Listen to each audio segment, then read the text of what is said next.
Bonjour, nous allons étudier ensemble la sikha sur Chamisha Asar Be'av, Tu Be'av, dans Chelek Yutet de l'Écoute Sikhot. Et le Rabbi nous dit la chose suivante, c'est aussi le siur de Masechet Ta'anit, et on dit la Mishnah. Donc, Kitab et Mishnah, c'est marqué dans la Mishnah, sauf Masechet Ta'anit à la fin de la Gemara Ta'anit. Amar Rabbi Shimon Gamliel. Rabbi Shimon Gamliel nous dit la chose suivante. Lo hayu yamim tovim l'Israël. Il n'y avait pas de yamim tovim, de bons jours aussi bien pour le peuple juif que Chamisha Asar Be'av, comme le 15 Av, ou que Yom Kippourim est comme Yom Kippour. Chez Behen Bnot Yerushalayim, et ce jour-là, donc Tu B'Av et Yom Kippour, les filles de Jérusalem, Yesh Gorsinia qui ont l'Ankasa Bnot Israël, les filles juives, les filles d'Israël, Yotzot Bekli Lavan, Shaolin, sortent avec des vêtements blancs qui ont été empruntés pour pas qu'il y ait des problèmes d'argent et qui a plus que d'autres. Elles s'empruntaient des vêtements qui ne leur appartenaient pas. Et Cholot Bakamim, elles dansaient dans les vignobles. Ou même, qu'est-ce qu'elle disait? Bacho, jeune homme, sa naenecha, lève tes yeux, et regarde, ma taborelcha, ce que tu choisis. Al titenenecha benoy, ne regarde pas la beauté, tenenecha bamishpacha, regarde la famille. Shekre achen, vev la yofi, la beauté est mensongère, la yofi est un autre mot pour la beauté et de rien. Une femme qui a la crainte de Dieu, c'est elle qu'on va louer. Omer, il dit, nous l'âme priyadea, donnez-lui des fruits de ses mains, vers les lois, on va la louer, Besharim Maaser, dans les portes, ses actions. C'est que là, on a besoin de comprendre.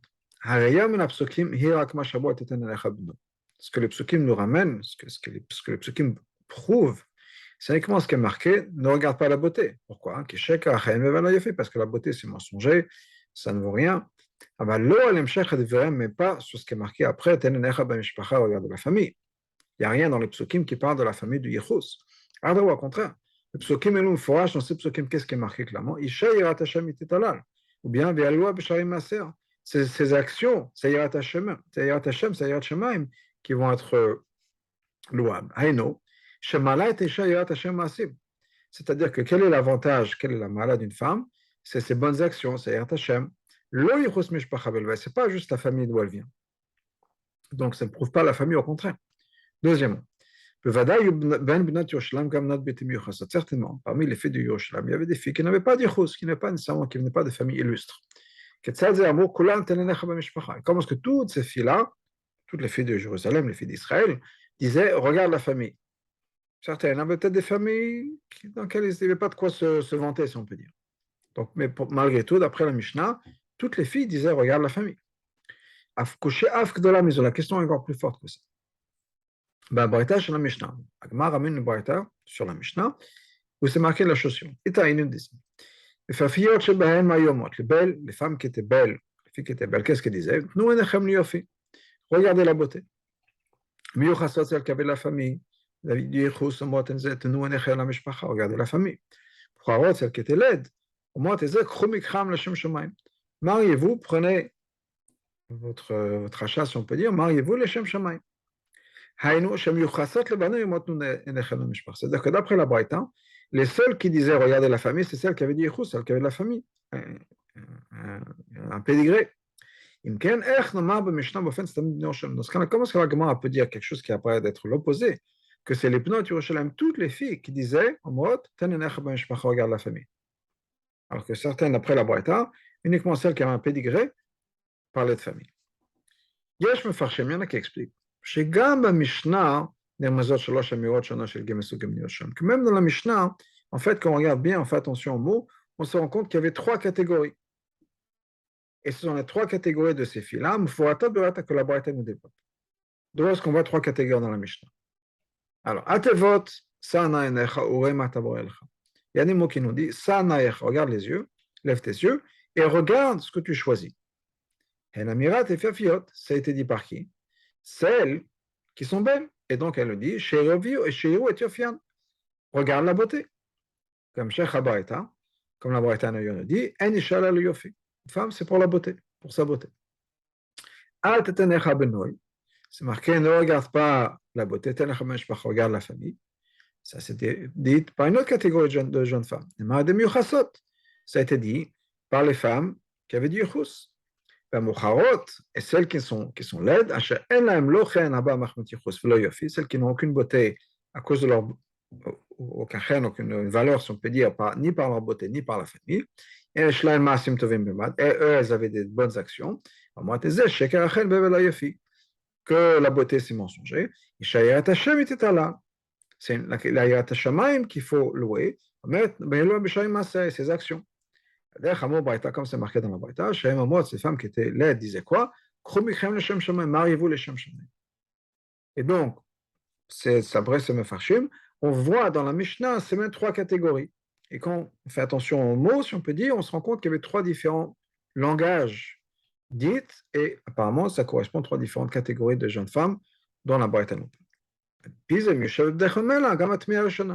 ça va répondre automatiquement à notre première question, c'est Falef.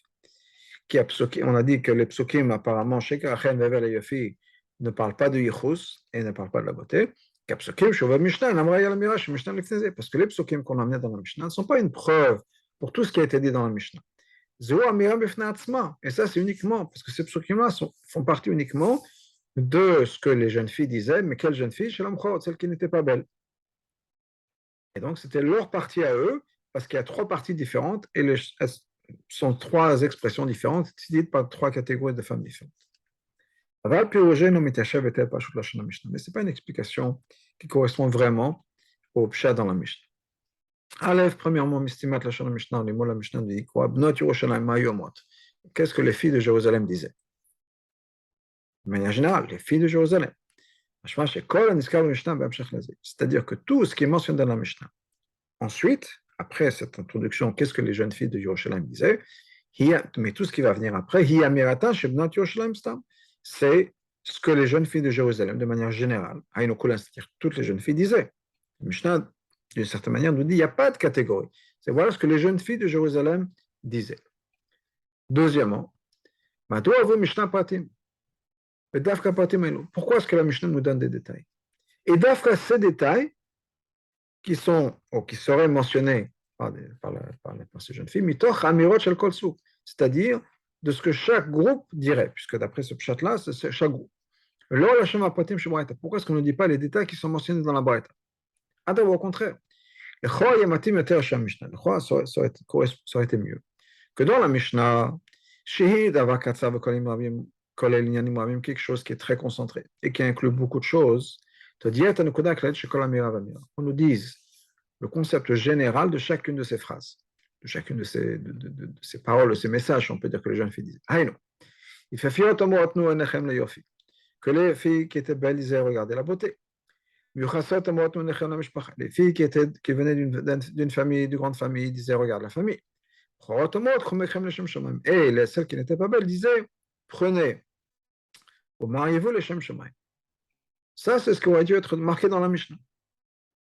La Braïta, ensuite, la Braïta viendrait rajouter à la Mishnah par rapport à la Mishnah, être prêté à mirer les détails de ce qu'il disait, les mots dont il servait. Mais apparemment, la Mishnah qui est là pour concentrer les choses, au lieu de se concentrer sur les mots qu'elle disait, au lieu de dire voilà le concept, le message qu'elle faisait passer. Quels sont les mots? Ça aurait été plutôt la place de la Braïta de développer ça, de dire voilà exactement les phrases dont elle se servait. Par exemple, les mots, les phrases que ces jeunes filles disaient.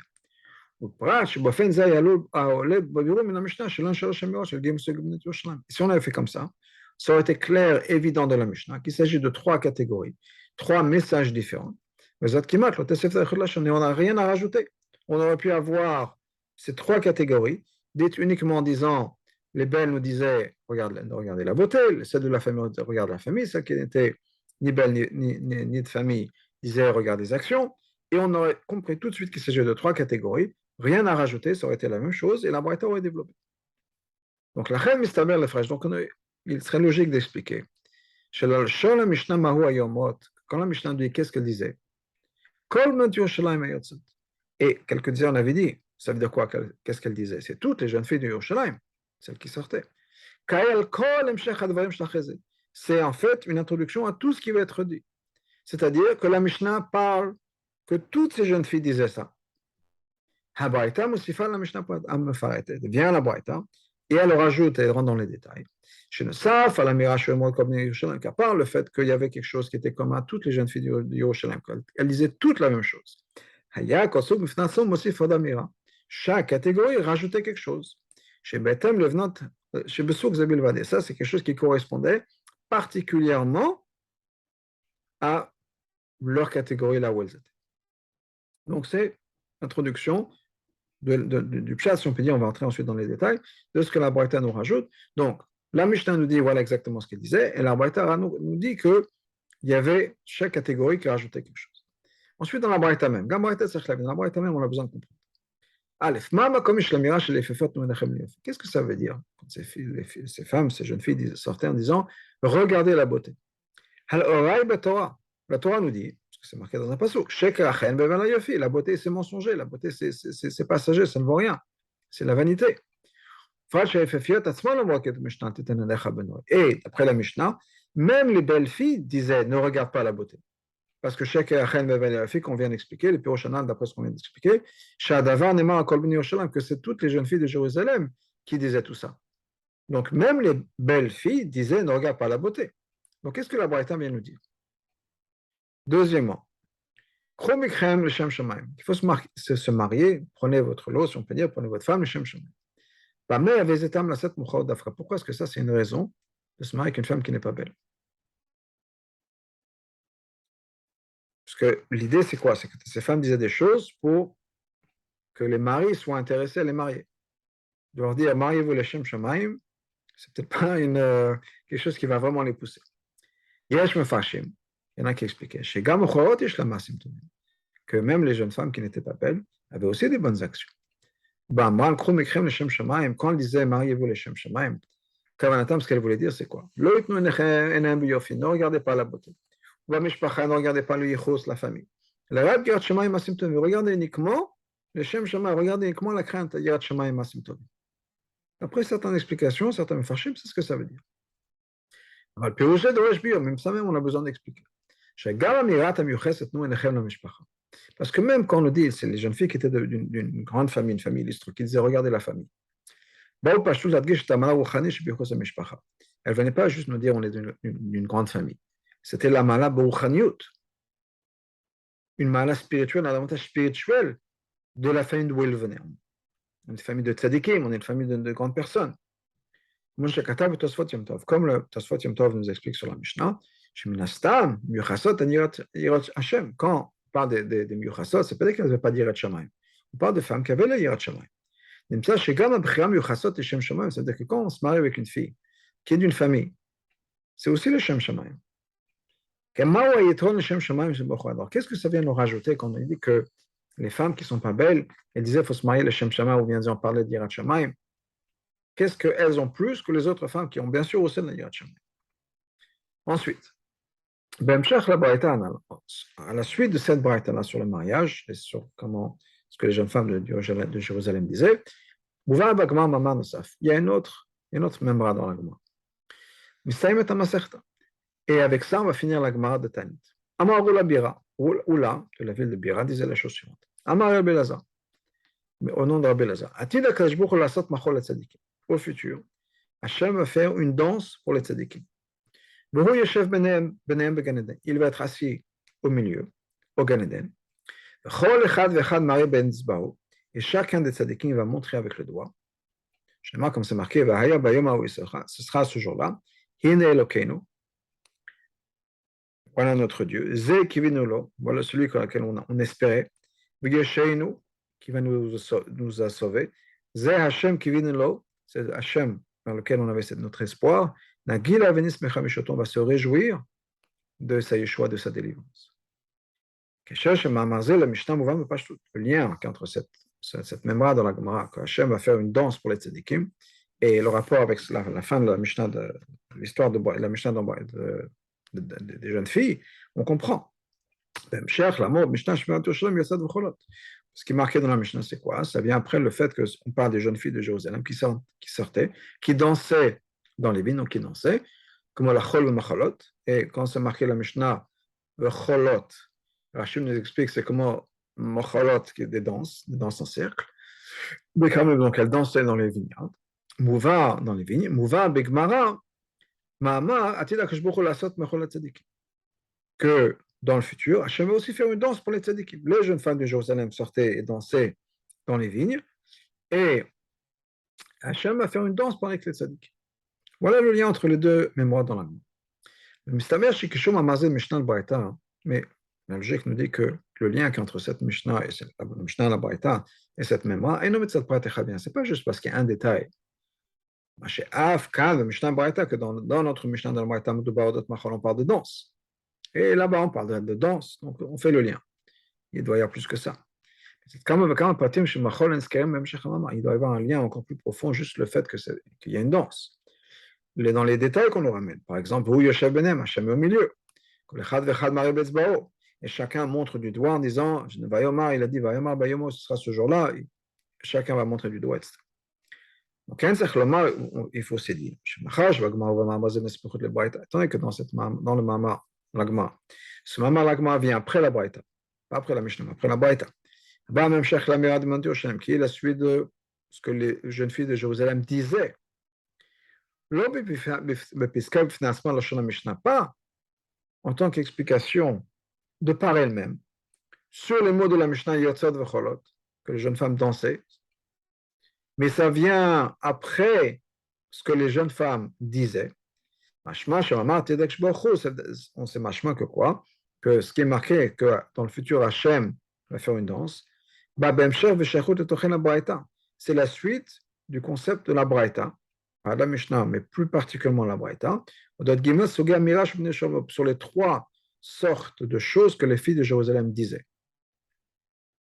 Donc, ce n'est pas la danse, et donc on peut se rattacher à la Mishnah.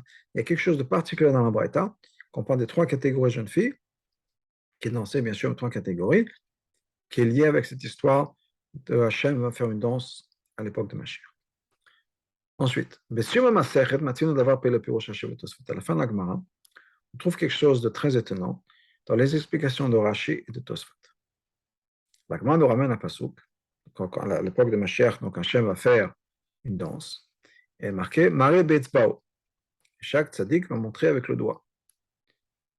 Et Vomer, donc Pirosh Rashi nous dit, Vomer, il dira, Ze Hachem qui binulo, Vishoenu. C'est Hachem vers qui nous avions notre espoir, qui nous a sauvés. C'est Hachem qui binulo, Nagil Avnis Mecha Vishoto. C'est Hachem vers qui nous avons notre espoir. Nous allons nous réjouir dans sa Yeshua. Tosfot écrit quelque chose qui ressemble. Je ne vois ce qu'il écrit. Chacun va montrer du doigt. Comme c'est marqué dans le passage, mais il y a quelque chose de très étonnant. Qu'est-ce que Rashi et Tosfot veulent rajouter à l'amphorage Begma sur ce qui est écrit clairement dans la Gemara? Ils veulent répéter plus ou moins les mots de la Gemara. Et Shlomo nous dit le Rabbi, il faut dire que chez Rashi et Tosfot, Rashi et Tosfot ont une machloket sur l'explication du mot Shene'emar Amar Bayom Ahu. Il dira ce jour-là. Rashi explique. Chez Alimon, mais pasuk, c'est ce qu'on apprend de ce pasuk-là dans la Gemara. Et non, chez Kol Echad Vechad Mari Be'azbo. C'est pas juste que chacun va montrer du doigt en disant voilà Hachem. Mais même au moment où ça va se passer, Yoma Kol Echad, chacun va dire, Rashi nous rajoute ces mots, Yoma, Vama, il va dire, Kol Echad Hachem, chacun va dire ces mots-là du pasuk. Le mot du Shibakatov dans le pasuk, Zé Hachem, voilà Hachem. C'est pour ça que Rashi rajoute par rapport aux mots qui sont marqués dans la Gemara, Mare Bezbaou, il va montrer du doigt, Veomer, et il va dire, Zé Hachem, voilà Hachem. Haïnou, c'est-à-dire qu'au moment où il y aura cette danse-là avec les tzadikim, il y a deux choses qui vont se passer. Premièrement, Mare Bezbaou, chaque tzadik va montrer du doigt et dire voilà Hachem, et ensuite Veomer, et il dira aussi ce pasuk. D'après Rashi, les tzadikim vont dire le pasuk. Et sur ça vient Tosfot, il me dit non.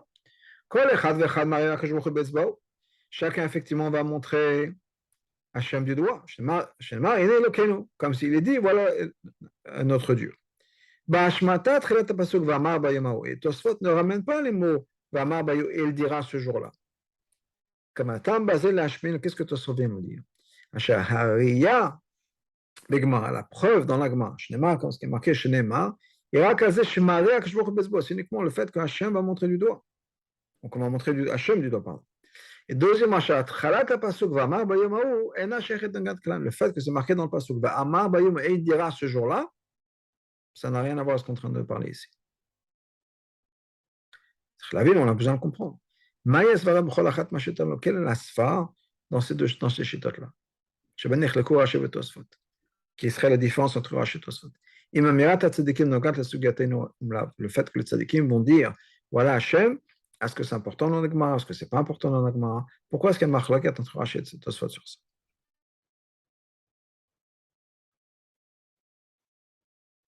Voilà l'explication, donc on rentre maintenant dans toute l'explication de tout ça. Mouvan ou Pashut, c'est simple et clair. Quand on parle de ces jeunes filles qui sortaient, jeunes filles de Jérusalem qui sortaient, le 15 Av, Yom Kippur, clairement c'est quelque chose qui était lié à la Kedusha. Imken, donc Mouvan on comprend, c'est un mamad saint de Kedusha, et certainement ce qu'elle voulait exprimer, ce n'était pas quelque chose qui était lié avec des avantages physiques, l'iofi, par exemple, la beauté, la richesse, qu'elle se basait sur des choses comme ça, de par elle-même, et là, mais plutôt, malot aruyot alpiato. C'était des avantages que ces jeunes filles avaient offris, qui étaient des choses que la Torah décrit et compte comme des malot pour une femme. Qui sont des choses qui sont la raison pour un shidduch, pour un mariage. Deux-moi par exemple. Pamirot et Fafiot. On dit que la Braïta nous dit que les jeunes filles qui étaient belles disaient quoi? Regardez la beauté. Quand ce qu'elle avait en tête, c'était quoi? C'était la vraie beauté, la beauté spirituelle. Parce qu'une beauté physique et matérielle découle d'une beauté spirituelle. Comme on sait, donner naissance à des enfants qui sont beaux physiquement, dépend du comportement du père et de la mère, un comportement sain et taré pur. À ce moment-là, à ce moment-là, les enfants reçoivent un caractère et des vêtements de l'âme, c'est-à-dire une manière d'exprimer ce caractère qui est beau et beau spirituel. Donc, le résultat est que ces enfants sont aussi beaux physiquement, sont des enfants qui sont beaux. Et ça, ça a deux avantages. Il y a un avantage particulier, individuel, pour une jeune fille qui a ça en particulier. Deuxièmement, ensuite, il y a un avantage qui est ou quelque chose du mala que toutes les filles de Jérusalem ont. Ça, c'est quelque chose qui est transmis de génération en génération aux enfants, petits-enfants, jusqu'à la fin des générations. Donc, il y a une beauté spirituelle qui peut être particulière à une personne, mais il y a une beauté héritée, si on peut dire, inclus génétique peut-être, qui est que cette jeune fille a quelque chose qui nous est transmis de génération en génération. Ça, c'est la différence entre la Mishnah et la Braïta. La Mishnah parle de la mala générale que toutes les filles de Jérusalem ont, toutes les filles juives ont. Qui a le cas, premièrement, chez chacune de ces jeunes filles de Jérusalem, il y a un avantage spirituel. Chaque jeune fille juive, plus ou moins ce que ça veut dire, a quelque chose de spirituel qui est extraordinaire. Et à cause de ça, elle fait partie des femmes qui ont ce tirat Hashem, qui sont louées. Et ça, c'est quelque chose que chaque jeune fille a. Maintenant, elle peut avoir, et non seulement ça, mais il y a quelque chose qui est tellement enraciné en elle, cette tirat Shamaim. C'est quelque chose qui va être transmis à ses enfants. Les enfants qu'elle va donner naissance, les enfants qu'elle va éduquer. Comme c'est, on a une allusion dans le deuxième passage comme Mishnah qui est amené dans la Mishnah. Nous l'âme priada, donnez-lui à elle des fruits de ses mains, ses enfants, et ses actions vont lui amener des louanges. Non seulement elle a des malades par elle-même, qu'on a déjà mentionné, que Malteo, Taas, Mepich, etc. Donc il y a tout ça, toutes les choses qu'elle fait. La gamme de mais même ses enfants ont pris à les actions, les fruits de ses mains, ses actions, ou ses actions à elle, nous l'a donné lui à ça, et elle va lui donner des louanges. Donc il y a quelque chose qu'elle a, qu'elle hérite et qu'elle transmet. Par contre, dans la Braïta, après, au-delà de ça, au-delà du fait que chaque jeune fille juive a cette tirette Shamaim qui est innée et qui est transmise à elle et transmise à ses enfants, après, il y a chaque personne, de manière individuelle, a des qualités différentes, particulières ou personnelles dans la Yirat Shamaim. Mais il y a quelque chose de général à toutes les jeunes filles juives, et ensuite, il y a chaque personne a sa relation particulière et personnelle avec cette Yirat Shamaim qui appartient à toutes les jeunes filles juives.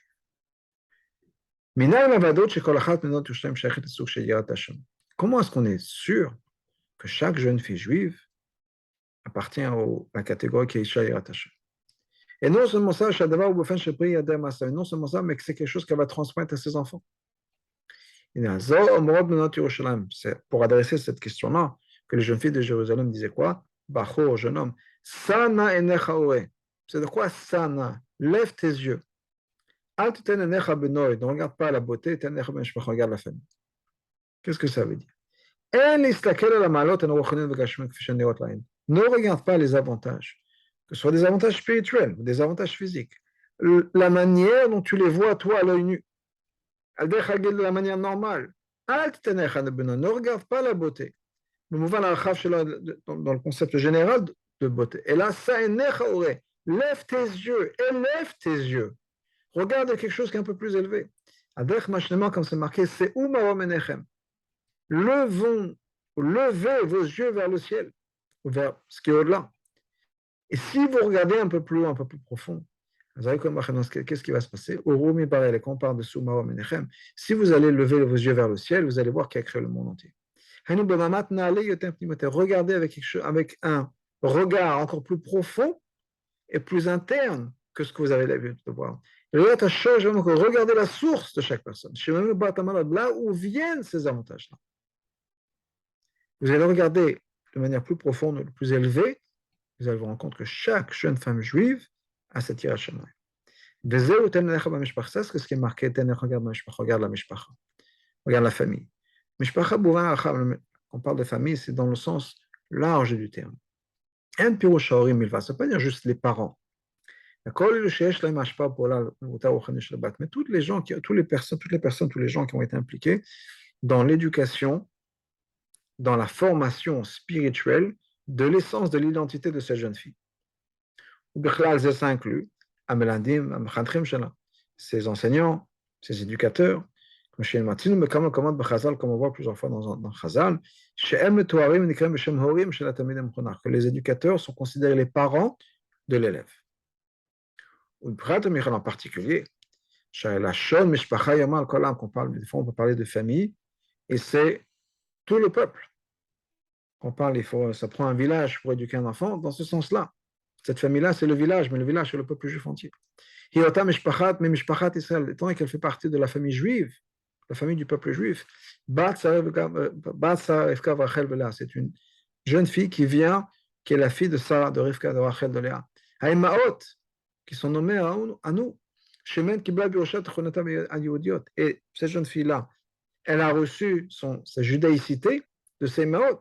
Et avec sa judaïcité, comme on l'apprend dans Tania, on a en tant qu'héritage de nos parents des avot, mais l'avot, c'est aussi les maot, on a dans notre ADN, si on peut dire, cette Yirat Shamayim. Mais des fois, effectivement, il faut regarder un peu plus profond que ce qu'on a l'impression de voir juste de manière externe et superficielle. Quelqu'un qui a ce regard-là, il va se rendre compte de quoi? Premièrement, même que c'est une jeune fille, on ne voit aucun avantage spirituel, on ne voit rien de spirituel dans sa vie. C'est uniquement quelque chose de superficiel. Alors, mais à l'intérieur, c'est une fille qui vient du peuple juif, de la famille du peuple d'Israël. Chacune de ces jeunes filles fait partie de ce qui est marqué c'est une femme qui a Yirat Shamayim, sa Yirat Shamayim lui amène des louanges, elle est louée pour ça. Peut-être que pour l'instant, c'est quelque chose qui est caché. On ne se rend pas compte de la hiérarchie même d'une femme juive, de cette jeune femme en particulier, mais elle a ça à l'intérieur. Et bête, il termine encore plus que ça. Mais la vraie ma'ala de ces jeunes filles juives, de ces jeunes filles de Jérusalem, et non, ce n'est pas juste la beauté. C'est-à-dire, les avantages qu'on pourrait lui donner de manière superficielle. Parce que tout ça, c'est mensonger. Dafka Maalot, mais c'est Dafka ces Maalot, qui sont des choses qui sont profondes et vraies, enracinées dans son ADN. Ça, c'est les vrais Maalot qu'elle a reçus en héritage et qui sont transmis de génération en génération. L'autre Maalot, qu'elle soit belle, qu'elle soit intelligente, c'est quelque chose de, peut-être pas passager nécessairement, mais ce n'est pas quelque chose qui fait partie de son essence.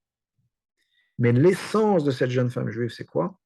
Son judaïsme. Le fait qu'elle fait partie du peuple juif, d'Amisraël, de la famille du peuple juif, et donc elle a automatiquement cette hirat shamaim au plus profond d'elle-même. C'est son identité la plus profonde.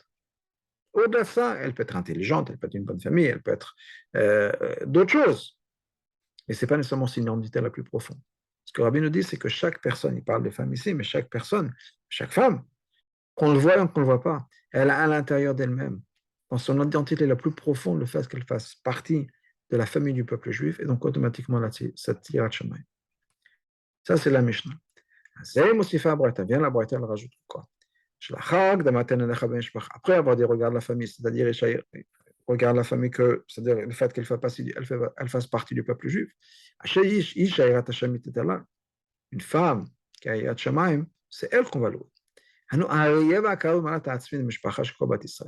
C'est-à-dire qu'il faut reconnaître l'essence de l'identité profonde de cette jeune fille juive. Qu'en fait, parce qu'elle est juive, elle a yirat shamayim. Elle a yirat Hashem. Là, on peut inclure dans ces louanges, pas non seulement sa yirat shamayim, on peut rajouter aussi d'autres choses qui sont sa beauté particulière à elle. Parce qu'étant donné qu'on se base et on construit sur quelque chose qui est essentiellement profond et vrai, ça yirat shamayim, dans ce cas-là, il y a d'autres malotes qui vont se rajouter, qui sont des malotes qui sont aussi importantes et aussi vraies. C'est pour ça que la Braïta vient nous rajouter que chacun de ces groupes de Bnot Yerushalayim, elle a exprimé sa mala particulière qu'elle avait, sa mala quelque chose qu'on pouvait voir.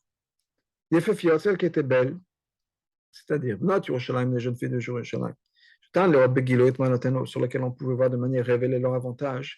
On parle de Rouchaniyot, un avantage spirituel. On peut voir la beauté de leur caractère. Kenal, c'est vrai qu'on a dit plus tôt dans Seva, qu'une beauté physique et l'expression d'une beauté spirituelle. Donc, qu'est-ce qu'elle disait? Regardez la beauté. Pour celle qui pouvait avoir une beauté, une yirat shamayim, qui était évidente et claire.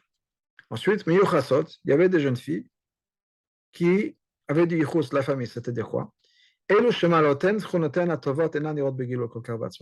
ne voit pas nécessairement leur avantage, leur beauté spirituelle personnelle à elles. Mais étant donné qu'elles viennent de familles qui sont des grandes familles, c'est-à-dire Balei Torah, Midot, Tovot, Midor, Dor, des gens qui sont des gens liés à la Torah, des gens de bonne midot de génération en génération, aucun doute que cette famille-là a éduqué leurs filles à se comporter de la même manière de la famille. Et dans ce chemin-là elle-même, elle va éduquer ses enfants. C'est pour ça qu'elle disait quoi? Regardez la famille. Là, on parle de la famille dans le sens le plus réduit du terme. Sa famille, elle, effectivement. Si vous voyez de quelle famille je viens, donc ça c'est celle qui avait ça. Peut-être que moi, vous ne pensez pas, vous ne voyez pas Mirat Shamaim. Mais vous voyez la Mirat Shamaim de ma famille dans le sens plus restreint du terme, ma famille personnelle. Donc certainement, vous voyez qu'il y a quelque chose que cette jeune fille a offert. Vient la troisième catégorie, ce sont des jeunes filles juives. On ne voit rien aucun avantage spirituel. Peut-être même pas chez les parents. Même pour les parents, peut-être aussi n'avaient pas quelqu'un qui a pu s'occuper et les éduquer comme il faut. Donc, effectivement, spirituellement, elles ne sont pas belles. Il y a rien, elles n'ont rien à offrir spirituellement. Et automatiquement, physiquement aussi. Voilà. Ça aussi, ça fait partie des filles de Jérusalem, des jeunes filles juives. Et le fait d'ailleurs de savoir qu'elles sont là, dans le sens où quoi, il leur manque cette hirat shamaim révélée. C'est quelque chose qui va réveiller en elle une amertume, un effacement, quelque chose, elle va être un peu déprimée du fait qu'elles n'ont pas cette hirat shamaim, c'est pas quelque chose qu'elles ne se sentent pas à la hauteur. Donc une certaine humilité.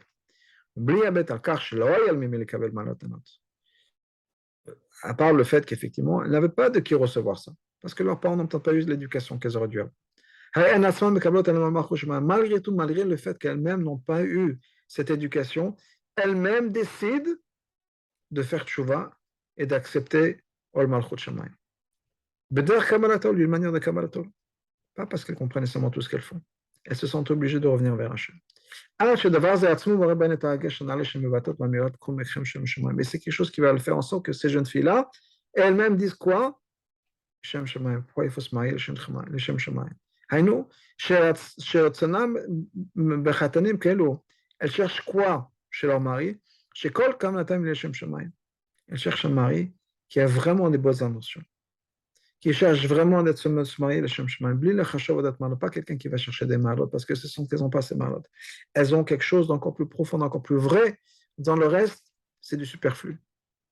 Il y a quelque chose de profond en moi, même si je n'ai pas reçu l'éducation que j'aurais dû avoir, que j'aurais pu avoir, mais je veux retourner à Hachem de manière sincère, je veux me reconnecter, et je cherche un mari qui va être comme ça. Et par ça, va se révéler après, elles ont elles aussi cette maladie de la famille, dans le sens large, la famille du peuple juif. Mitam ze, et pour cette raison-là, même les jeunes filles qui ne sont pas belles d'Itquat, avec le reste des jeunes filles de Yerushalayim, comme c'est marqué dans la Mishnah, regarde la famille, pas la beauté, c'est la famille. Pourquoi? Ce fait qu'elle a un cœur brisé, cette jeune fille, parce qu'elle est laide dans le sens où quoi, elle n'a rien de spirituel à offrir. Le fait même qu'elle ne se sent pas bien, je ne suis pas comme il faut, je devrais faire mieux, etc., ça vient du fait qu'elle vient de la famille du peuple juif.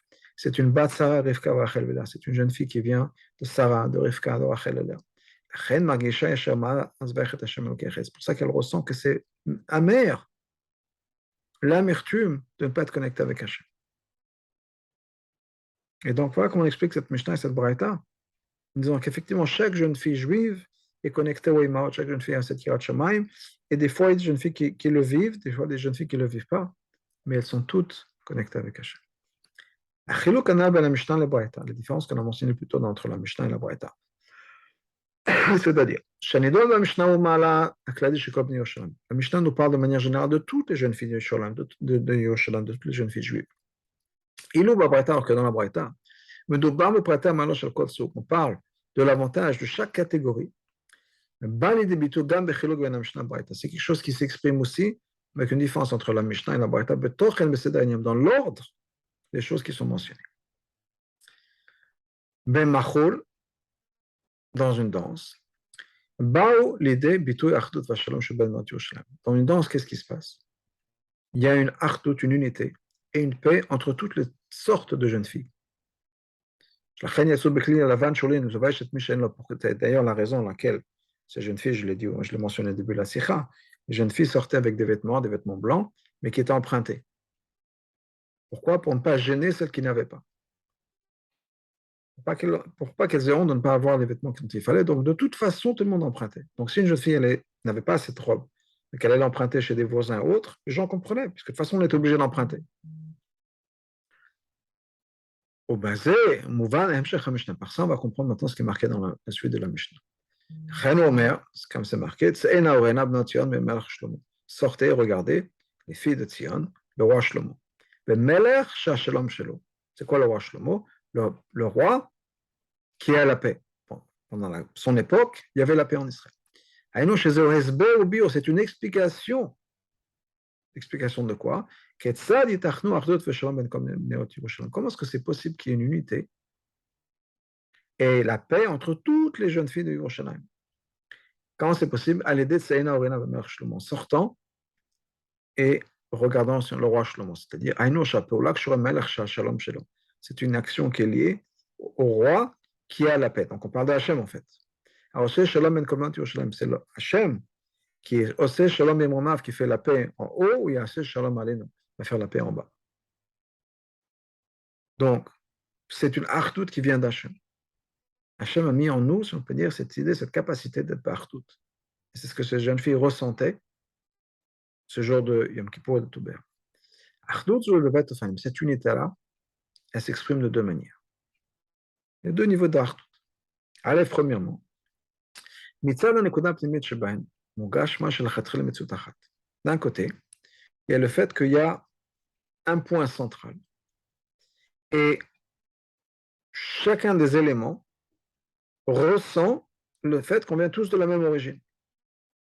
C'est-à-dire, il y a une existence mais sans aucune différence, on vient tous du même endroit.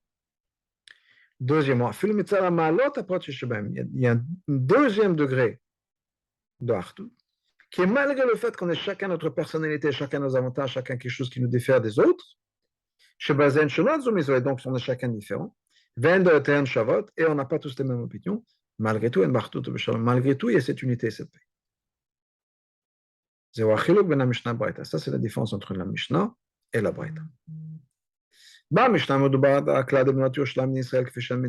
Quand on parle de la Mishnah, du fait que toutes les femmes juives ont Tzatirat Shemaim parce qu'elles font tous partie, si on peut dire, de la famille, on parle de la Metziut Achat, une existence telle qu'elle. Il y a un seul point central et après il y a des détails qui vont sortir de ce point central.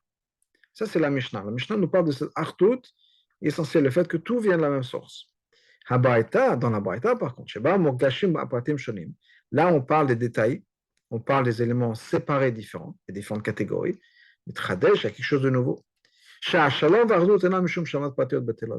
raison pour laquelle il y a la paix, la raison pour laquelle il y a l'unité, ce n'est pas parce que personne n'a rien de plus que les autres. On ne ressent pas nos avantages, on est tous battles devant Hachem. Non, au contraire. Sans regarder, ou malgré le fait, je ne dis pas sans regarder, malgré le fait qu'on est chacun différent, et que chaque jeune fille, puisqu'on parle de ces jeunes filles, ont des avantages particuliers, chacune est spéciale, chacune a quelque chose de différent, etc. Chose que Ben Férouche, elles le disent. Il y a des jeunes filles qui étaient belles, il y a des jeunes filles qui avaient du rose, il y avait des choses qui... Il y avait des jeunes filles qui n'avaient ni l'un ni l'autre. Et malgré tout, on est conscient des différences. Malgré tout, elles marchaient tous ensemble, elles dansaient tous ensemble, en paix et en union, et en unité. Donc c'est un degré encore plus fort d'Achdout. C'est que c'est pas qu'Achdout, il n'y a pas de différence. Non, on a nos différences, et malgré nos différences, on est un. Maintenant, on comprend. Pourquoi, à la suite à ça, on exprime le fait que malgré qu'il y ait des différences, il y a Achdout, vient le Mahamar dans la Gemara qui nous dit que dans le futur, à l'époque de Mashiach, Hachem va faire une danse pour les tzadikim. Pour le chacun va montrer avec le dos. C'est quoi l'idée? Chaque tzadik va montrer du doigt avec Hachem. C'est-à-dire en fonction de son degré à lui, avec son doigt à lui, si on peut dire, avec son identité dans son doigt. Je ne sais pas si le rabbi pense à ça ou pas, mais dans son doigt, il y a aussi nos empreintes digitales, quelque chose qui nous rend unique. Avec son doigt, avec son empreinte digitale, si on peut dire, avec ce qui le fait différent, malgré tout, on pourra tous se mettre à danser ensemble sur la même danse. Donc ça vient à la suite à la Braïta, qui nous parle d'une artu tellement profonde que malgré qu'il y ait des différences et qu'on est conscient des différences, on n'oublie pas les différences, on sait très bien qu'il y a des différences, mais ça n'empêche pas l'art. Le prature pour entrer un peu plus dans les détails. Alors, ce deuxième aspect, ce deuxième degré de paix et d'unité, c'est-à-dire quand il y a aussi des détails, il y a aussi deux manières de le voir. Puisqu'on est suivi de la Braïta. Donc il y a une ardoute qui est, on n'a pas de différence. On est dans le monde des cellules souches, si on peut dire, il n'y a pas de différence. Ensuite, on avait dit, non, il y a une ardoute qui, malgré les différences, malgré tout, on est capable d'être unis. Rabbi dit, même dans ça, il y a 2 degrés. C'est-à-dire, malgré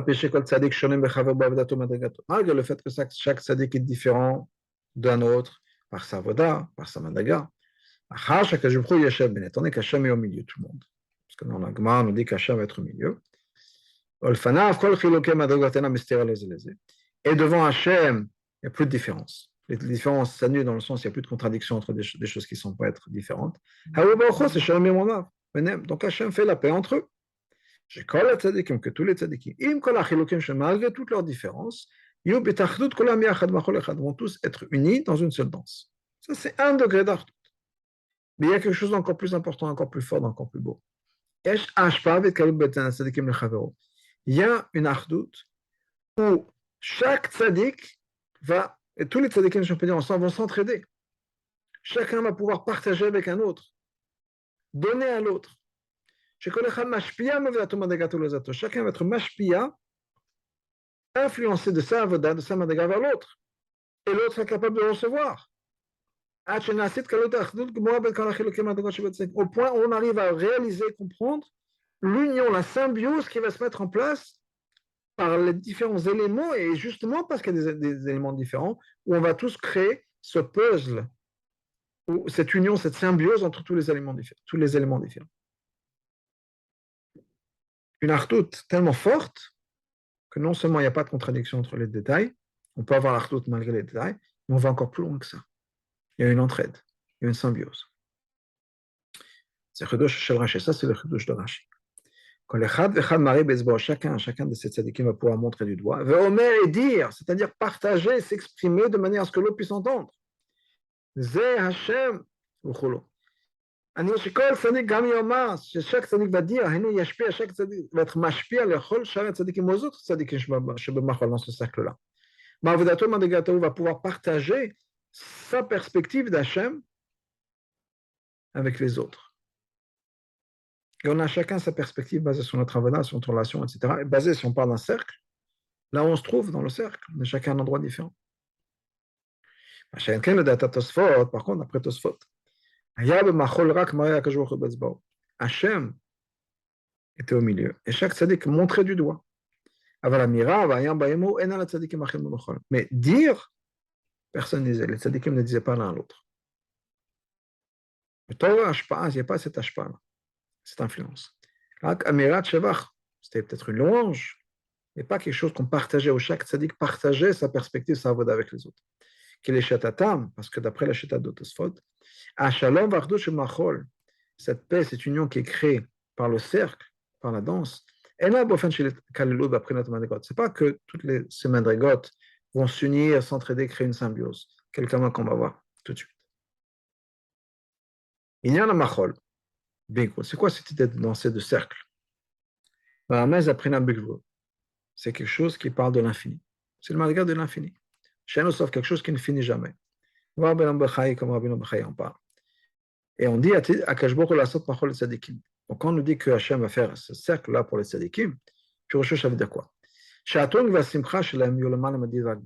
Leur joie, puisqu'on parle de simcha, de danse, c'est quelque chose qui va dépasser toutes les limites. Un cercle, quelque chose qui est infini. Blikvul. Aïno.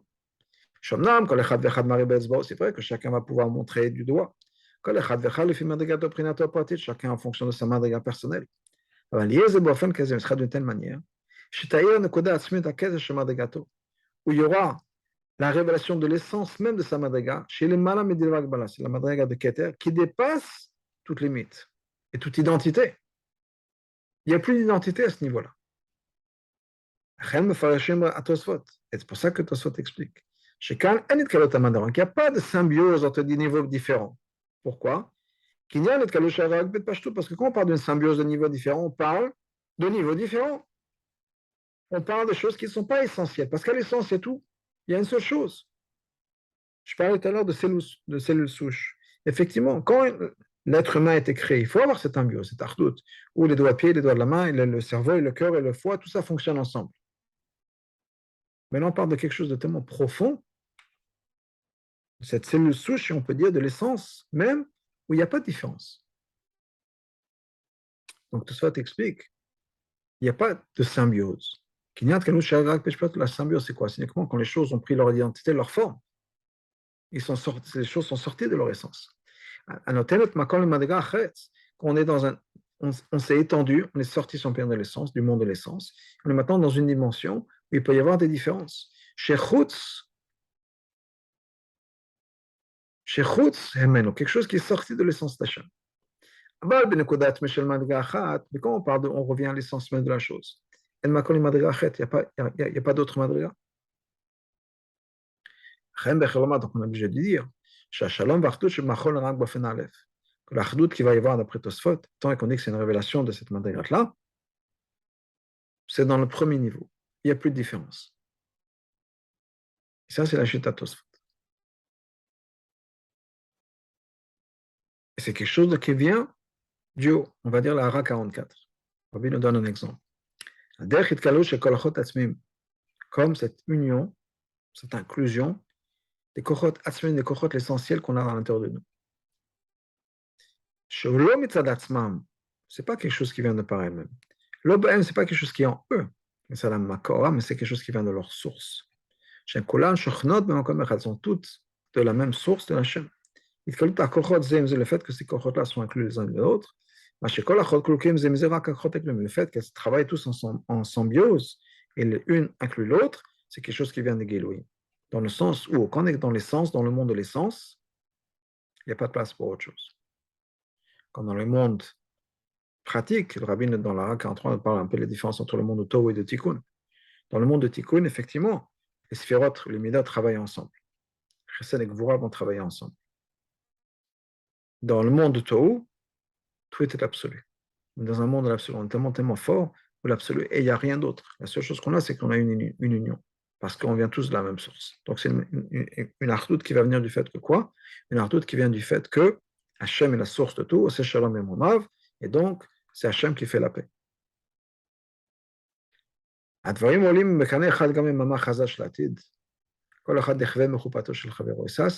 ça va dans la même direction qu'un autre Mama Chazal. Chazal nous dit dans le Gemara dans Baba Batra qu'à l'époque de Mashiach, chaque tzaddik va être brûlé de la choupa de son ami. Jaloux de la choupa de son ami. Choupa, la prinat chofé. Prinat, c'est choupa. C'est quelque chose qui est chofé. P, zgoula, le P avec un ségol. Makif, c'est chofé, c'est quelque chose qui couvre. Et nous, keter chez tzaddik, c'est madrigato. C'est de quoi? Le madrigat de keter. Keter, c'est l'extérieur de la personne. C'est comme la couronne qui est au-dessus, qui couvre la personne. Choupa avec keter, même kalout. Et dans choupa, bien dans keter, dans le monde de keter, il n'y a pas d'inclusion. Adab, au contraire, choupato chez la zulat, la choupa de quelqu'un d'autre, nirva me choupato chez le va être brûlé par la choupa d'un autre. Et dans la Ra 46, le dit le Rabbi, Rak Hashem machol shakosh b'chu yeshav uniquement devant Hashem, et Meshalom va il y a cette paix-là. Shochnim b'makom echad. Parce que, en fait, à leur base, ce sont des absolus. Et dans le monde de l'absolu, il n'y a pas d'inclusion, il n'y a pas de symbiose. Donc on est dans un monde tellement profond, dans le monde de l'essence, de la pureté, de l'absolu des choses, uniquement parce qu'il y a la présence d'Hachem, on a la place pour autre chose. Par contre, d'après Rashi, ce sera uniquement au début de la Géoula. Mais après, il y aura quelque chose d'encore plus profond qui va se révéler. La vraie unité, union, fusion qui vient dans l'essence la plus profonde de l'essence. Une essence où il n'y a pas de conflit entre une essence et une autre. Et donc, il n'y a pas d'inclusion, il n'y a pas de symbiose possible. Au contraire, il y aura une révélation tellement profonde, tous les tzadikim vont travailler ensemble, même au niveau de Keter, c'est-à-dire, même au niveau de l'essence même, leur essence sera révélée, une essence ne va pas être en contradiction avec une autre essence. Au contraire, il y aura cette symbiose qui sera possible, Shalom va une vraie union, parce que non seulement on sera tellement profond dans la révélation d'Hachem, que rien Mais rien de rien ne sera une opposition à l'Artout, parce qu'on a révélé l'essence la plus profonde d'Hachem, où rien n'est une contradiction, puisque tout vient de Hachem.